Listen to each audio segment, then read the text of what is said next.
welcome once again to Living in the 21st Century. Joining me today is Vasil Shevchenko, former Transportation Minister of Ukraine.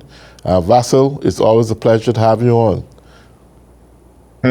Thank you for having me. Thank you, my friend.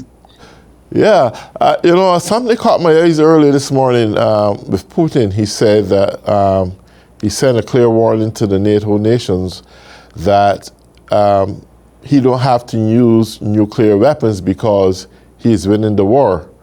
But he also advised them to stop giving and supporting Ukraine with military equipment, or else he may very well have to use nuclear weapons.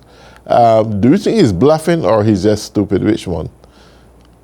To be honest, he has repeated it many times.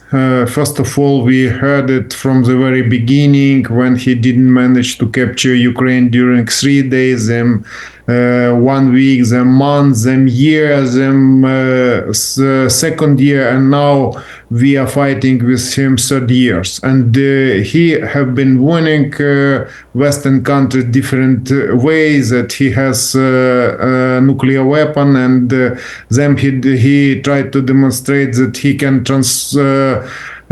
transmit tactical nuclear weapon to Belarus, and we saw that they imitated transporting it to Belarus, and we haven't received his action, and now I think that it's his next bluff, just to demonstrate that his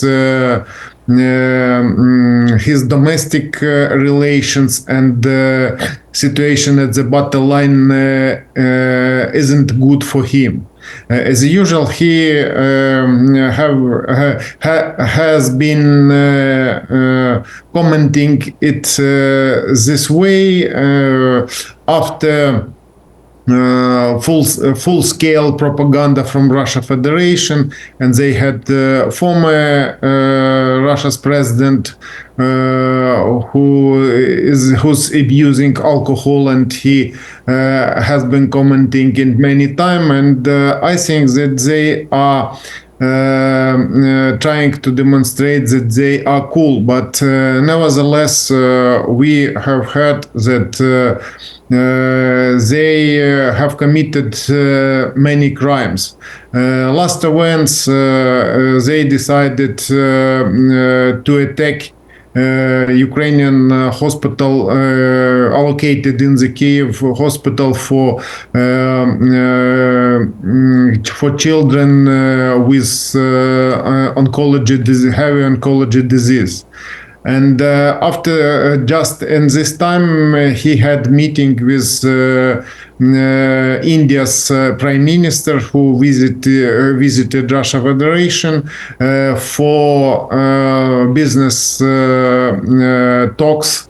And I know that India is interested in energy resources from Russia Federation, and after sanctions, their prices are really low, and they are buying it because they are interested in low energy resources, and then he had to stop his negotiations further, and decided to comment that he condemns killing people, and condemns military action which are not provoked, because we know that India has tensions between China and Pakistan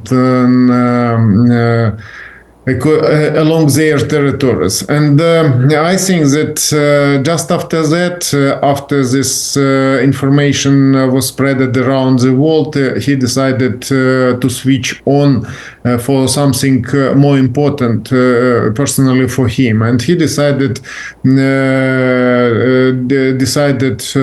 to comment that if Ukraine will receive fighter jets from European Union, they will be able to use tactical nuclear weapon. But there are many conditions because we have been speaking about fighter jets for Ukraine third year. And last events after 75th anniversary meeting took place in United States. Promised Ukraine fighter jets, but last news that Ukraine will receive only six fighter jet F-16 Ukraine will have during this summer. And the same time, we know that they are using old bombs which was repaired by them, copied Western type of ammunition and turned it into a gliding bomb. And they are launching tons of bombs. And for example, they are launching it many times during a day. And we know that it isn't precision ammunition. And it means that they are killing civilians. Every day we can hear inside of Ukraine that Russia's gliding bomb have killed in Ukraine civilians which who are living in the bordering settlements. And it means that here are parallel reality, and I think that he decided maybe to answer for this meeting because NATO bloc meeting promised for Ukraine more than 40 billion for next year. It's military support for Ukraine, and thanks Ukraine forces are fighting more effectively. Today, for example, in the morning, I saw the news that Ukraine's forces managed to liberate one settlement at the border with Russia Federation. They wanted to capture it, but Ukraine forces managed to drive them away from this village and holding Ukraine's border at the Kharkiv direction. Nevertheless, they have many points. They continuous fighting. They continuous sending their soldiers to storm Ukraine's fortification, and every day we can see that there are more than 100, from 100 to 200 every day's clashes. They are sending newly drafted people to attack Ukraine's fortifications. And because of it, they have had during last months more than 1,000 soldiers a day. I want to ask you this question, Vasil. Putin made it clear there's no need to use nuclear weapons, that he are winning over cities. Matter of fact, he went as far as stating that Ukrainian soldiers had to retreat from a major city that they are capturing. Is that true? To be honest, we have a lot of clashes at the battle line, and a few days ago we had an information that Ukraine's forces were surrounded by Russians, but after 2 months fighting surrounded by Russian forces, Ukraine's forces managed to break through this surround and to leave this territory. And we can say that Ukraine forces were fighting effectively and were providing ammunition and military equipment by drones. You know that Ukrainians are fighting with Russians by drones because we were limited in ammunition, and Ukraine have to build new type of weapon. It's new drones. We have different type of drones, and last drones it's FPV drones, which are fighting and eliminating Russia's military forces. For example, today Ukraine's forces eliminated 43 Russia's tanks. And we know that Ukraine forces are fighting by drones because we are limited in resources, and we have to fight cheaper weapon just to compensate their advantages at the battle line, because they have domination in the sky, and we haven't managed to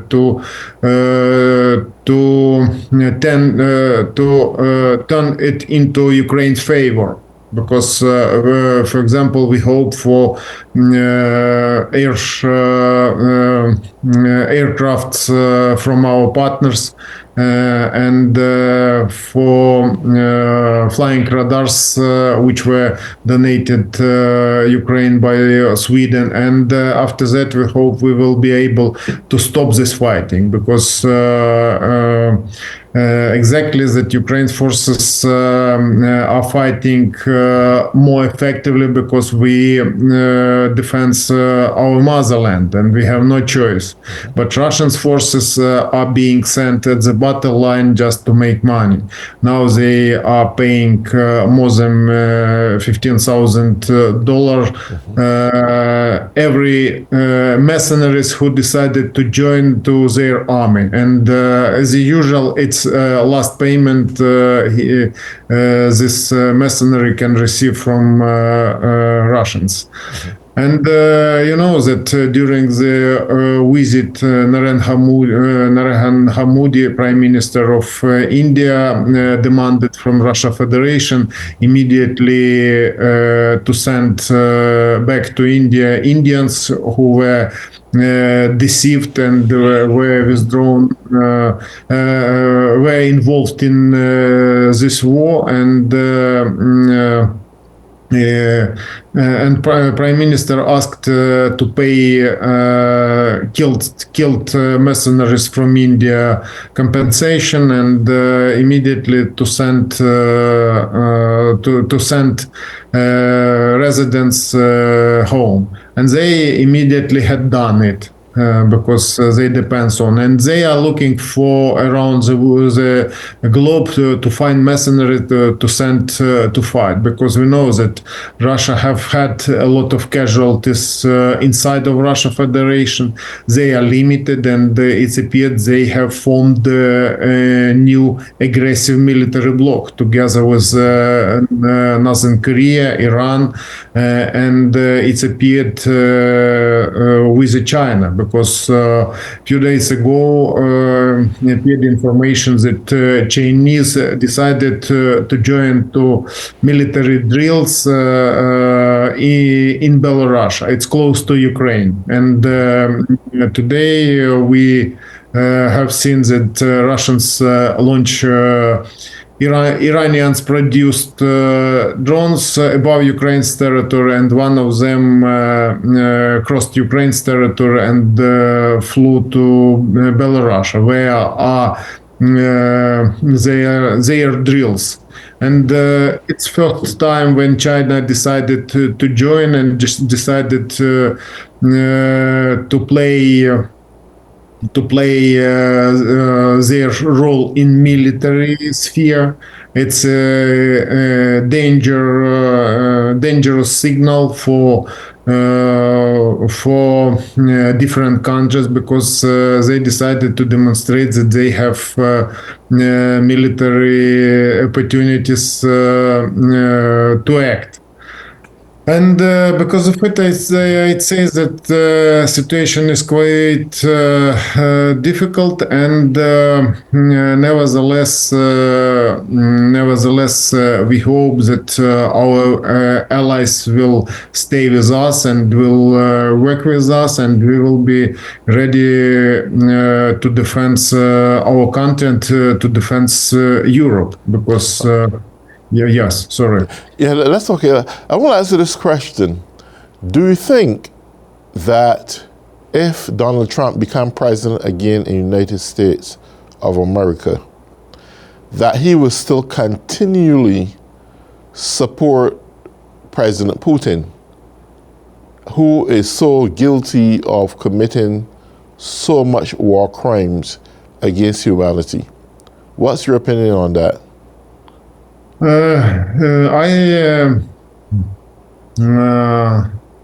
I have no answer for this question because it depends on Americans. But nevertheless, I think that his idea to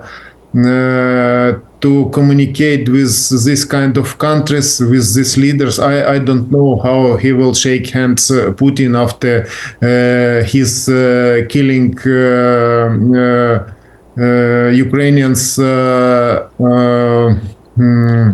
ill for heavy disease for oncology people, and it's he who ordered to kill. And I don't know how we'll communicate with him. I don't think that he will be success in it, and it looks a little bit. It's bad idea. Well, he doesn't embrace the NATO nations that much. He figured that they're not doing the equal part, and it's a good likelihood that should he get back to be president again, I don't know how much support the NATO nations will get from him, and I don't know how much support Ukraine may get from him also. So, with that being said, I just think that Zelensky and President Biden should make advanced strategic plans of securing, I mean, the months are pretty close before the next general election, but should be in a position to make some advanced agreement that is well concreted that could propel them through this war that they're presently going through. What is your take on that? Now I'd say I'd like to answer for these questions. Right. That's a tough one. Yes. Okay. Here are a lot of challenges, and first of all, we must understand that maybe we are in the crucial moment for the world, because nobody knows what will be next. How will act China? How will act Russia and their partners? We must understand that they are not predictable persons, and danger depends on their opinions. It's wrong way, and it's impossible, because world order is slowly collapsing. And first of all, because of threatening this kind of autocracies. But we must understand that they have profits from developed countries, and developed countries are not interested to acknowledge that it's they whose cooperation was growing up and maybe encouraging this autocracy, because we have had many ideas, especially from Germany's officials who were interested in cooperation with the Russia Federation, just to have partnership and just to establish economical relations, with the hopes to have friendship and to have good relations. But as a result, they provided them billion resources, and these resources hadn't been consumed Russians. It was sent to military sphere, and now their money are fighting against European partners. Because these threats, it isn't only threats for Ukraine. It's threats for, first of all, for Europe and for industry. And it appeared that this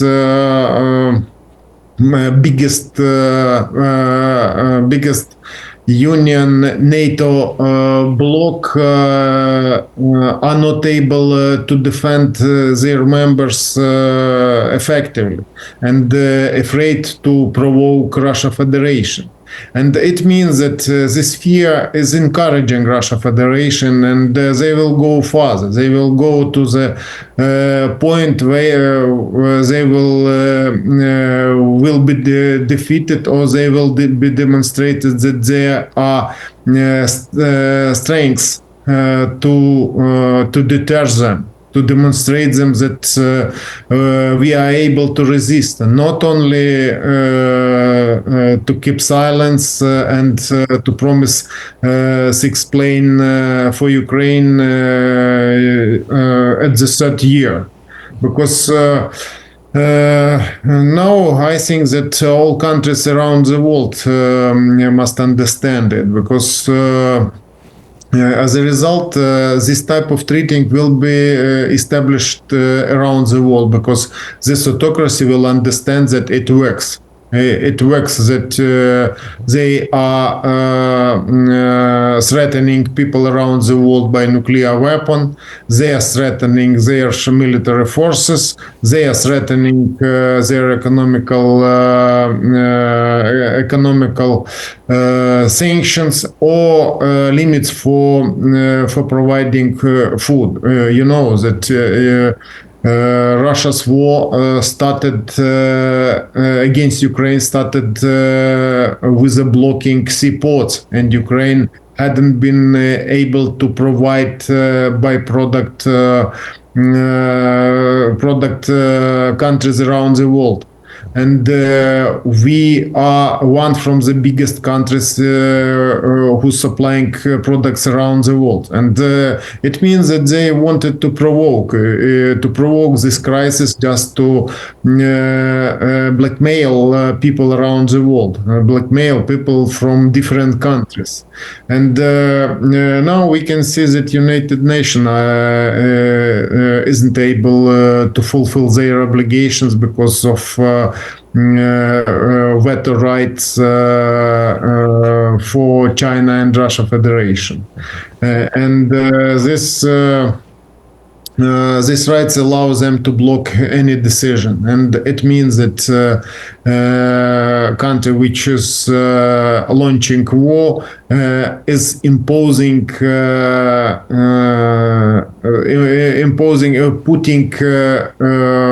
veto rights for limits for themselves, and it's nonsense. It's impossible to understand, and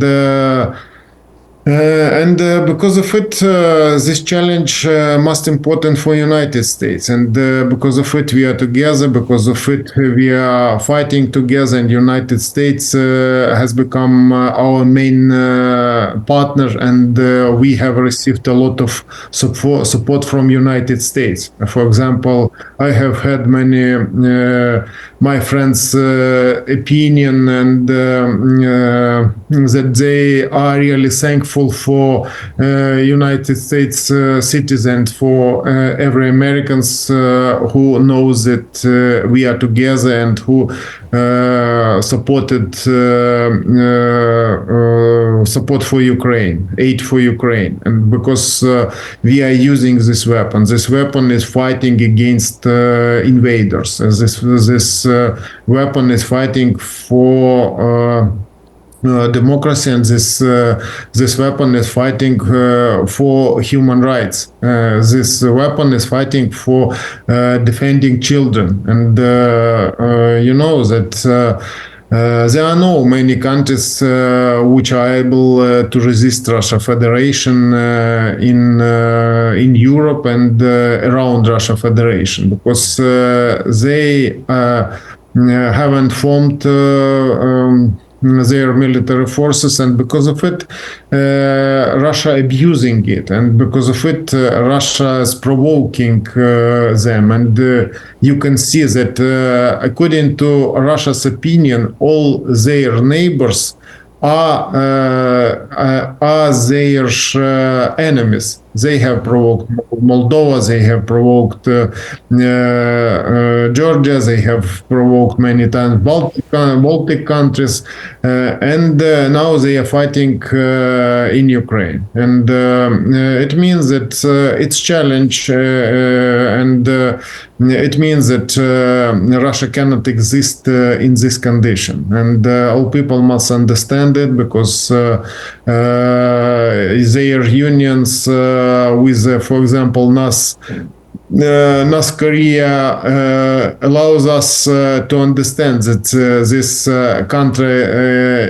country without limit, they are not able to control nuclear weapons, that they are not able to control their military forces, despite of economical casualties for their economies. Do you think that Putin will ever be brought up on war crime charges in the international court? Yes, I think that international court must issue a next warrant for him, because he has one warrant from criminal court, and now he's afraid to travel in the country, who's joined to Rome regulations, because it's based for funding international criminal court. And I think that he must be punished, and he must be demonstrated that he is wrong, and this way isn't a way for last couple development. of minutes of the show. Definitely we'll be on in the future again. So until then, take good care. And for all those who have been tuning in on Living in the 21st Century, have a great day.